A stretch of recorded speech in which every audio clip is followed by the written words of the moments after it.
Mitt Romney is supposed to be the leading candidate. And, you know, throughout this whole process, Bachmann rises and falls, Rick Perry rises and falls, Herman Cain has risen. Will he fall? We'll see. Likely. And all along, Mitt Romney's just been cruising along at about 24%.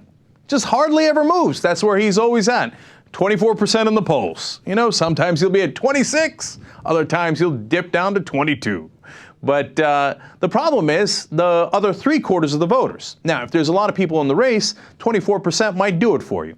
And if Rick Perry drops out, that number goes up to 31%, then he's in really great shape, right?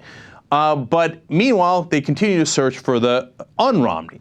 But Romney, despite the fact that he has just been number 1 or number 2 all throughout this process, does have some deep problems.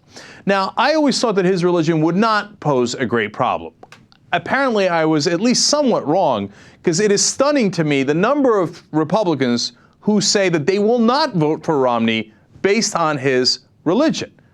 In fact, when asked, 20% say that Romney's religion makes them less likely to vote for him.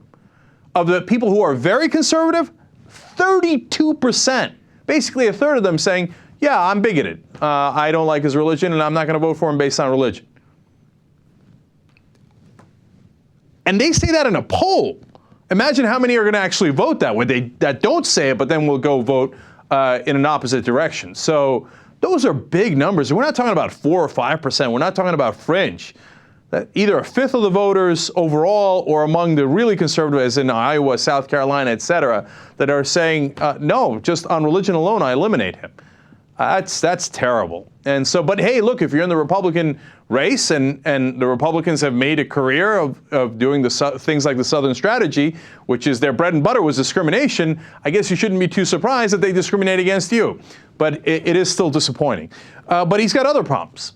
When asked, according to the Washington Post, 7 out of 10 Romney supporters say that they could change their minds, meaning if someone else gets in, or they find out more about the other candidates, they could still switch their votes. That is not a solid base of support, man. When 7 out of 10 guys on your side say, yeah, I could leave at any moment. So it's bad news all around. And one final piece of bad news from an ABC News poll says that more than 7 in 10 Republicans said it was more important to support a candidate who shares their views on the issues rather than one who is considered most likely to win next November. So meaning, even though Mitt Romney is more likely to win, I would rather vote for someone who shares my views closely, and Mitt Romney has trouble with that, especially in healthcare. About 55% of very conservative voters say on that alone they will not vote for Mitt Romney, let alone all of his other issues and his, you know, multiple choice on whether he was pro-choice, pro-life, et cetera.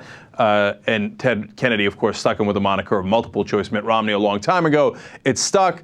So when you dive into the numbers, even though Romney seems to have all the money and seems to poll well overall, he's got some real concerns here.